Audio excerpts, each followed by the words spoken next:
Hello, welcome to the Extraordinary Talk. Here we're going to talk about self-confidence. Going through self-journey towards becoming our best version of ourselves and many more. Hi, Elle here, a digital strategist and entrepreneur based in Manila, Philippines.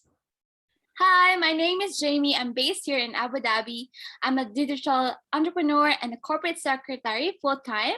I'm passionate about empowering women and learning about self-development. Here we go again. How are you, Elle? Kumusta naman? And thank you for that wonderful question, madam. Anyways, ito, very energized. Kahit ikaw, kumusta ka naman? Ito, I'm alive and focusing on ourselves. Ayan. How we do it? I love your energy, Elle, no? Thank you, madam. Anyway, yeah. Nakikita ko yung glow mo ngayon. Honestly. Sa'yo din. Ay, may pa-background music tayo. Ay, background. Yes! Anyways, yeah. Grabe naman sa mga sasakyan. Anyways, nasa probinsya pa rin ako ngayon at nagbabakasyon. Ikaw? Ito. Happy. And I recently met one of my friend. I met her through Instagram, and you're going outside of our comfort zone. Ayan naman yung ating goal, 'di ba? Yeah, growing as a person, di ba? And yes, one growing. ways to grow is that going outside of your comfort zone. And meeting new people. What are we gonna talk about for today again? We're going to talk about how to stop comparing ourselves to other people. Yeah, we're gonna do 6 tips or ways on how to stop comparing ourselves to others, di ba? So, anyways, ayan na. Start natin. How about you, JV? Go start it? What do you think of, why are we comparing ourselves to others?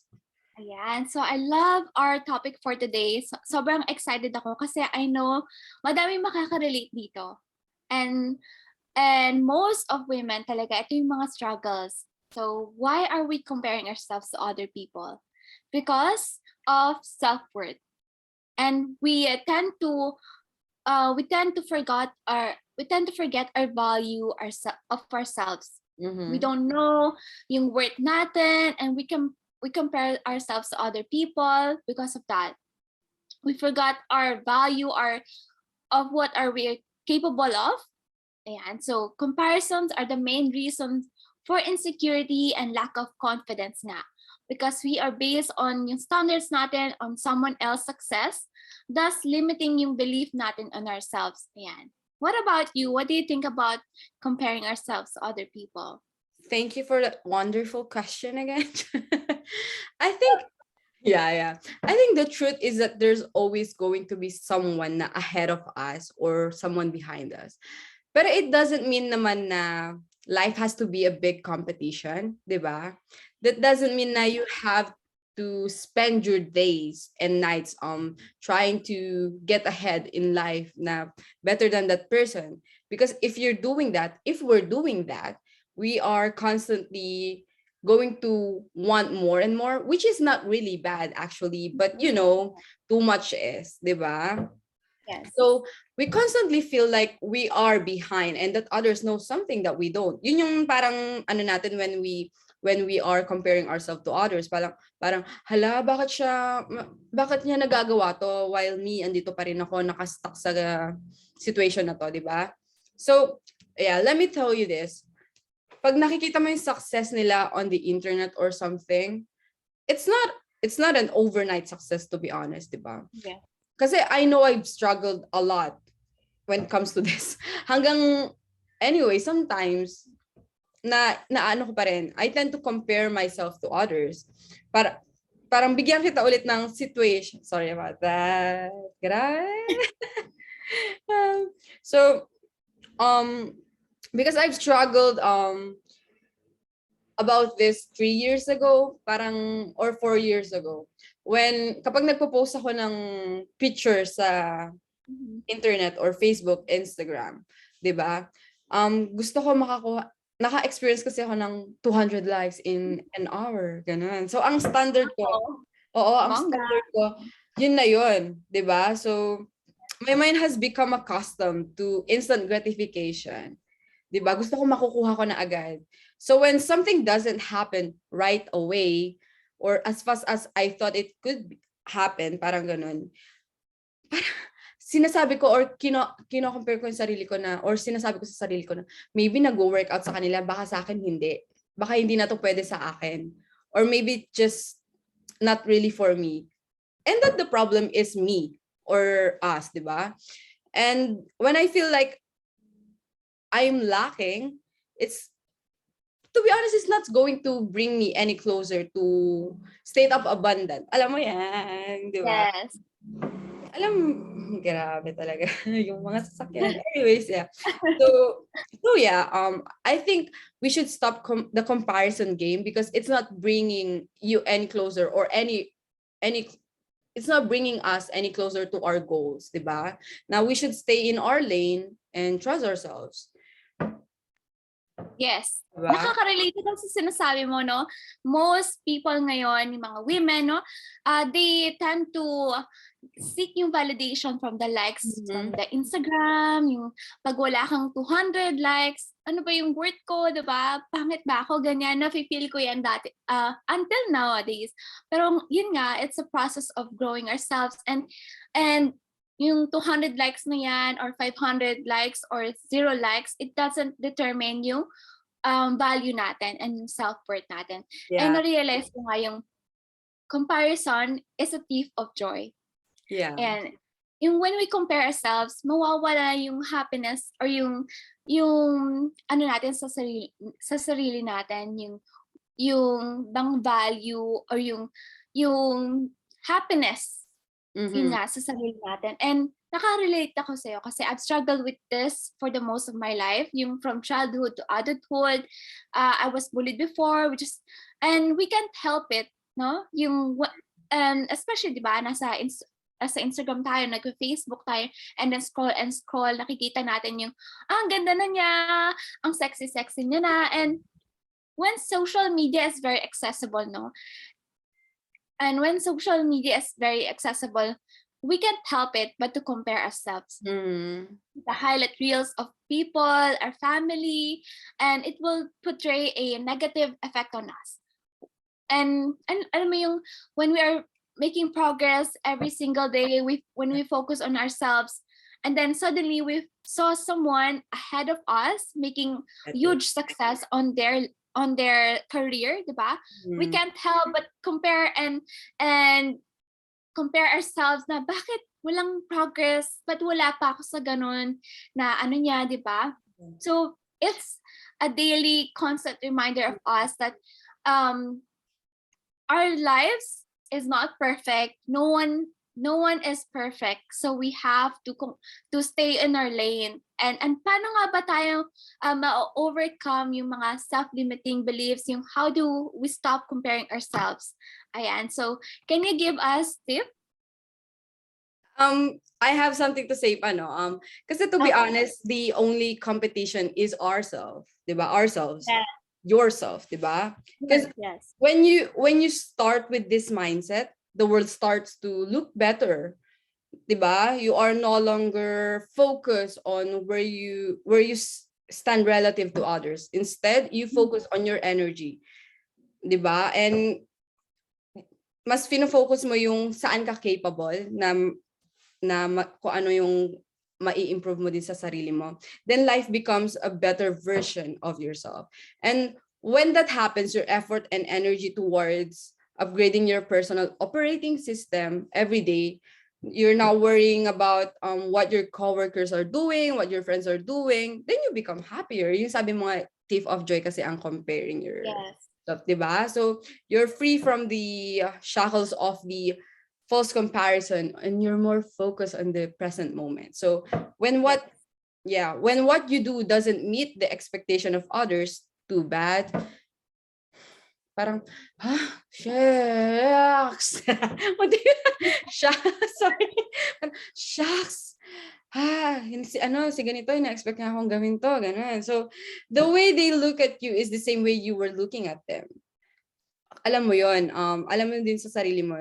Though a distorted lens shaped by experiences and expectations, what really matters is what you think about yourself, or what you think about what you do, what your standards are, what you can learn today. So the following are some ways to stop comparing ourselves to others. So who's gonna start? Me or you? So these are 6 ways on how to stop comparing ourselves to others. Our tips. So Okay, so let me go ahead first. So yeah. ito yung usual na pinapractice ko sa sarili ko kasi nga, ang hirap no, pag nandun ka sa phase na yon na you are focusing on developing yourself, pero na-compare mo talaga yung sarili mo to other people. Mhm. Ito yung number 1 na in-apply ko sa sarili ko. So yung practice gratitude. Ayan, yung be content on where you are right now and expect great things will come for you. The best thing in life will come to you. Yun, practicing gratitude in your life can change your negative day to a positive day. Diba? Alam mo yung pangit ang araw ko, how can I make it better? By focusing on what you have right now. Giving thanks can make you happier now instead of comparing yourself. Alam mo yung reminding of yourself kung anumang blessings na meron ka. Diba? Write a thank you note. Ayan, thank you. Thank you, Elle. Thank you for this wonderful day. Thank you for the sunshine. Thank you for the food. Ayun. So, for instance, diba, most people, when they wake up not feeling good, they hate their job, alam mo yun, and they see other people traveling, spending their money on luxury items, remember that you have once prayed for that job, for that career, for that body. Diba? Be grateful for what you have right now. Ayan. Ayan. So gratitude always forces us to recognize the good things we already have in this world. So do you agree? Practice gratitude. Yes, And it's something na I do din, pero minsan nakakalimutan ko. Pero yes. sometimes we tend to overlook kung ano na yung mga naaano natin today or Yes. these days, 'di ba? Parang you have this already, but yet you're looking for something greater, 'di ba? But you didn't realize na kung anong meron tayo ngayon, yun yung ones na we prayed for. Na kung anong meron tayo ngayon, yun yung wala ng iba. Na kung anong meron Yes. tayo ngayon, right? Minsan nakakalimutan nating thank you for the food, thank you for na I have this, na kunwari, meron kang 6 digits per month, di ba? You want to have a 7 digit per month kind of thing. Pero kung anong meron tayo ngayon, yun din yung wini-wish ng iba na I wish I have that kind of so yeah, practice gratitude. That's Yes. one of the ways. Number 2 for me is that limit your time on social media. Ito talaga for me number 1 to yung social media na Social media, yes. yeah, kasi 'di ba mas accessible na siya these days. Sobrang accessible na siya. And today's world makes it hard not to resent other people's success. Diba? You spend 2 minutes on social media and you'll see how others are actually, you'll see how well everyone seems to be doing. Sorry about that background noise. Diba? Because social media keeps up to date to our friends, our families, loved ones, strangers, current events, and increases awareness. But like things in moderation, mas okay yung moderate lang. Limit your scrolling on your social media, especially when consuming lifestyle, fashion, beauty, kunwari mga beauty content. Flawless naman ng skin niya. Sana ako din. Yung mga ganun. Kasi this can have a negative effects on our self-worth to the point na you're asking yourself questions. Ako, for me, personally, when I find myself doing that, I unfollow accounts that is causing me to compare myself to others. Kumbaga, kunwari, yung mga models noon, grabe talaga yung mga ibang influencers. Ang hot naman niya, sana ako din. Ang sexy naman niya, sana ako din, 'di ba? Nakaka-relate ka din diyan, alam ko. So, ang ginagawa ko, I turn off my phone after a certain time of scrolling or something like that. And I don't really respond to messages masyado ngayon these days. So, I usually ask myself if I could spend more time sa ibang bagay, if I want to go for a walk, go to the gym, call a friend, or write something, just write, or read a book, diba? Do you think? Nakaka Yes, nakaka-relate ako sa sinabi mo, no? Kasi sometimes talaga yung social media, it puts a negative impact on our lives, no? You will become depressed, 'di ba? Yung mga sabi mo nga yung mga sobrang sexy na parang maki-question mo yung sarili mo, ay, wala akong gantong kalaking boobs or butt, 'di ba? So yung bang self-worth mo bababa kasi nga you compare yourself to other people. Yun nga, gusto ko yung advice mo, unfollow accounts that have negative impact on you, have social media detox. Ayan. Kasi social media has become part of our life. It has advantage and disadvantage. It's Mhm. depend on us on how we can use it as an advantage. Yan.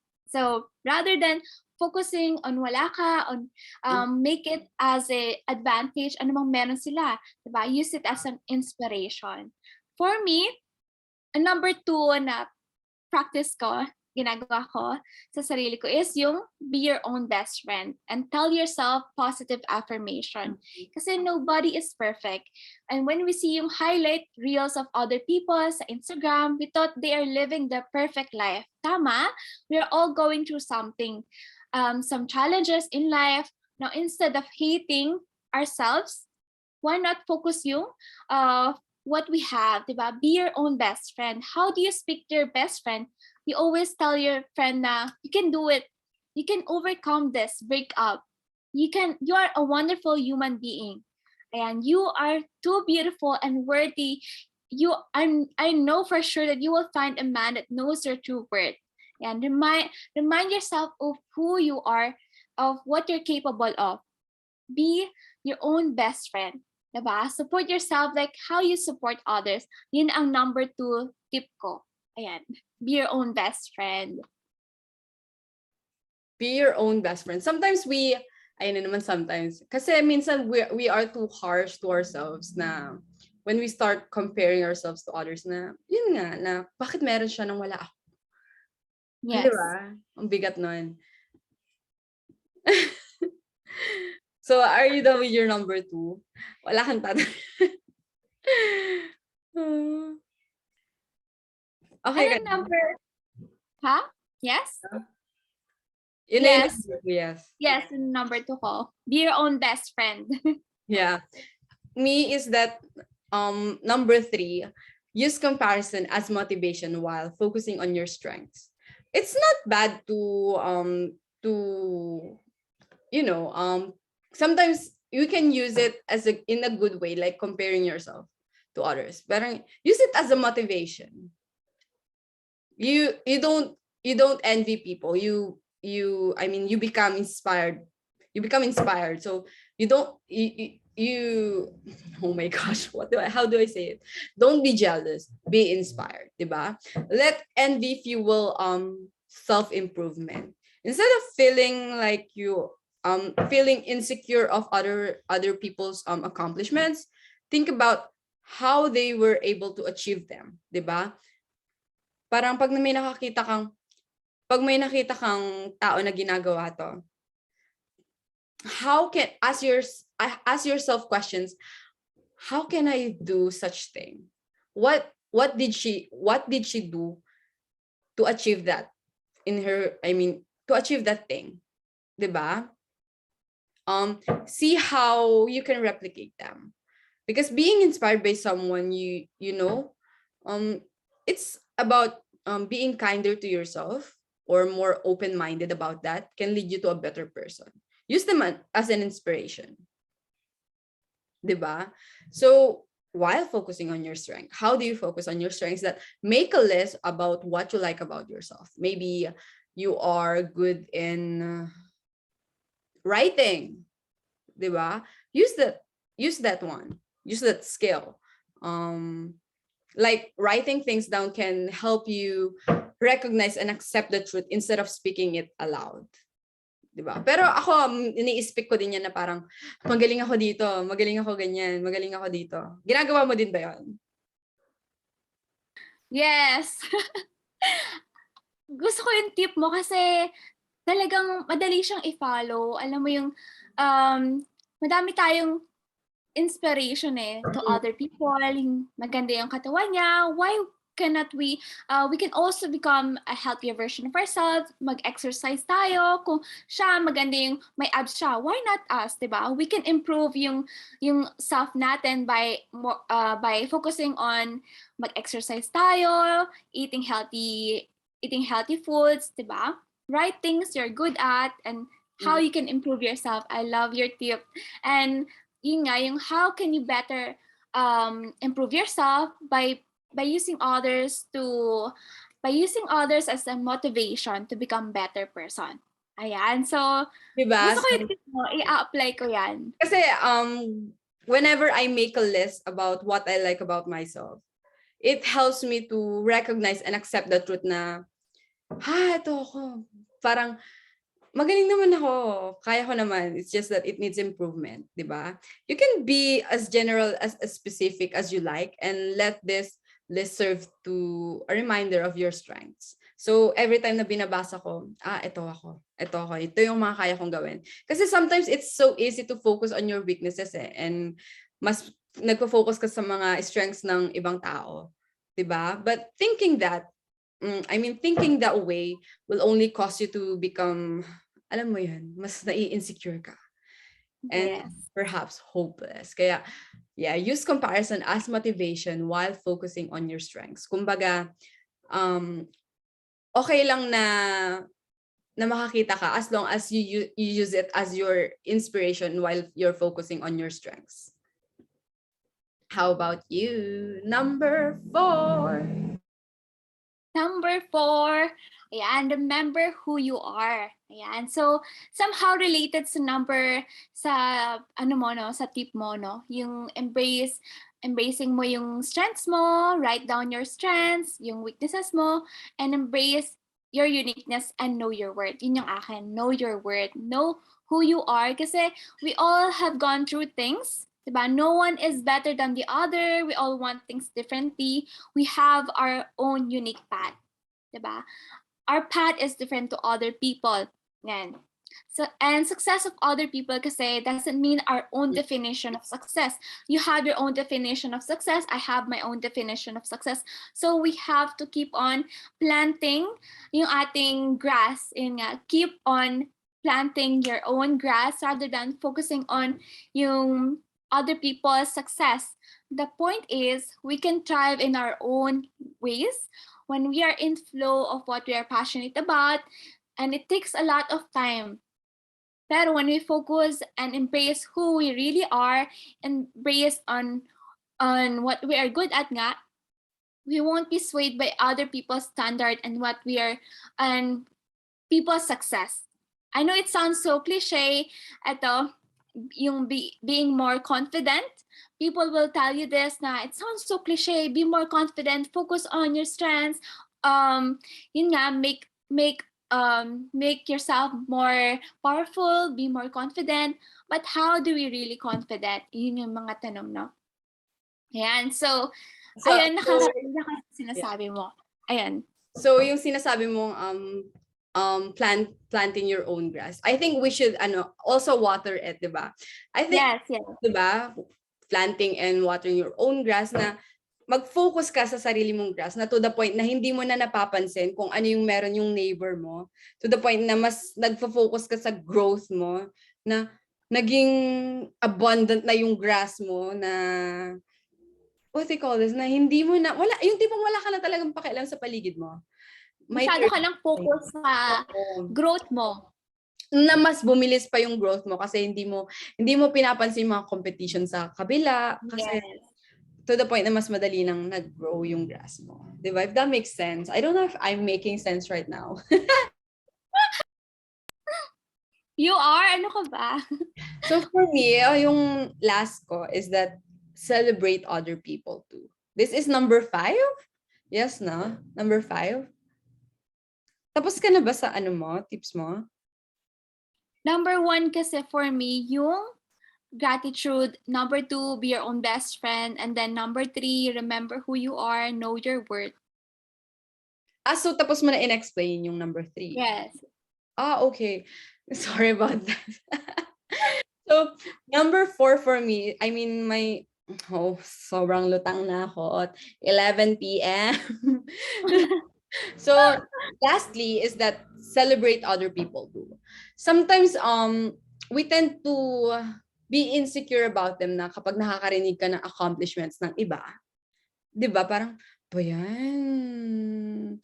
We don't really celebrate them. Some other people don't celebrate them. Because some of my so-called friends, but some people I know, whenever I talk to them about my achievements, mafe-feel mo yun when something's off, 'di ba? They tend to just, Yes. okay. Bakit? And they're questioning everything. I think we should celebrate other people too. Because I'm sorry about that.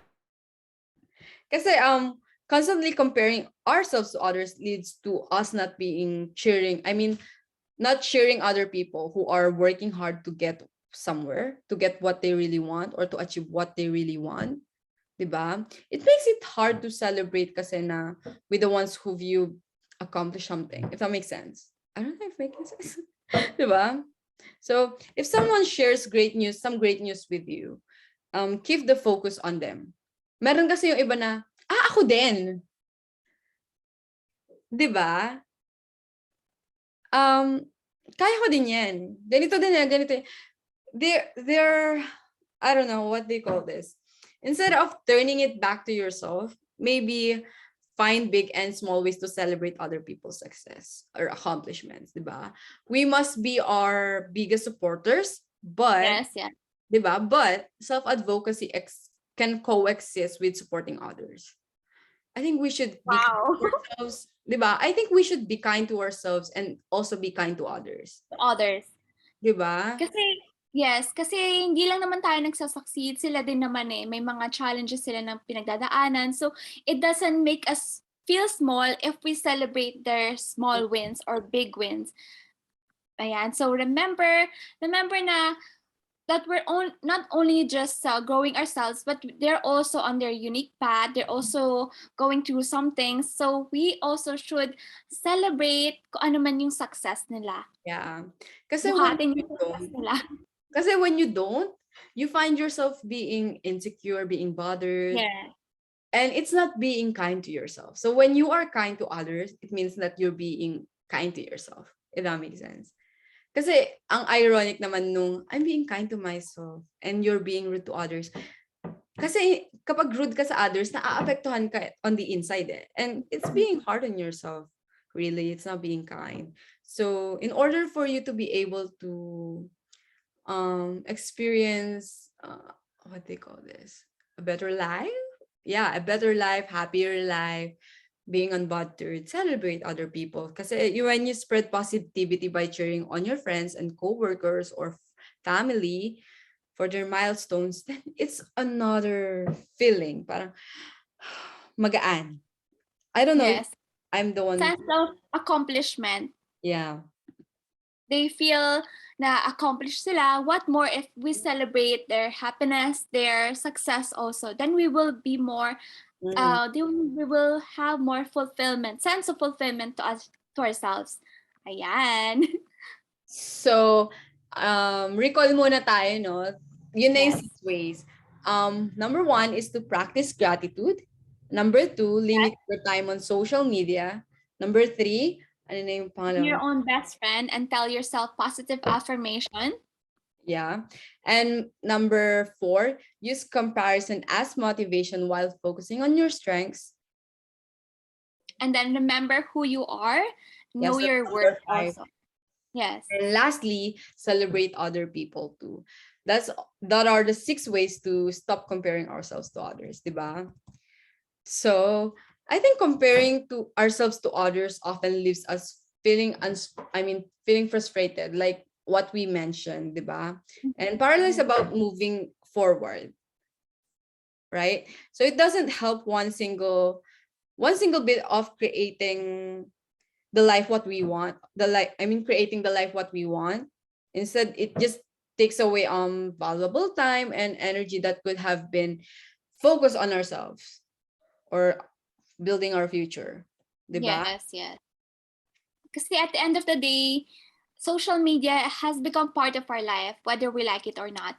Diba? We can either use it as an advantage and draw inspiration from others, and rather than putting hate on ourselves and sabotaging our self-confidence, limiting ourselves, diba?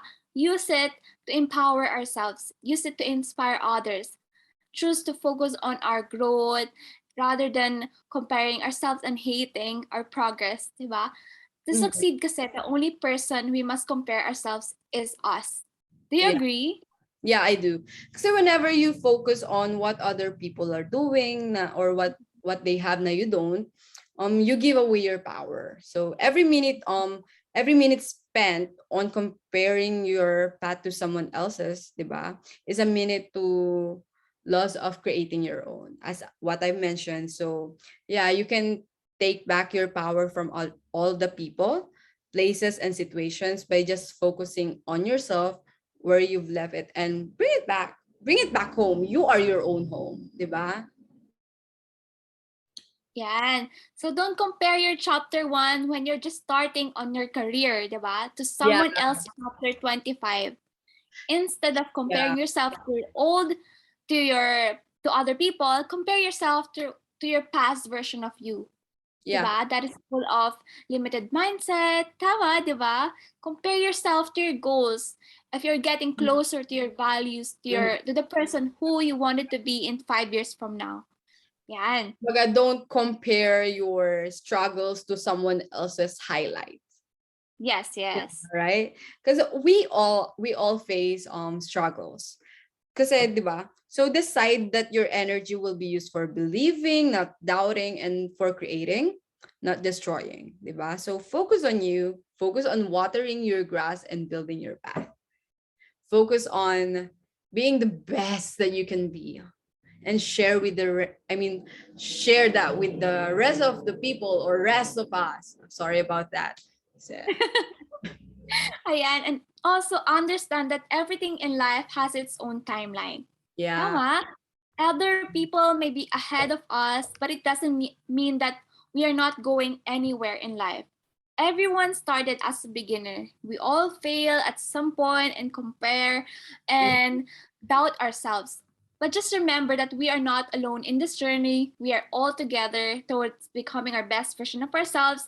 We are here. We created this podcast to embrace ourselves, our uniqueness, our strengths, and develop ourselves towards becoming a better version of us. It Yeah. may take us 5 years or 10 years on our journey, but who cares? We are on our unique path.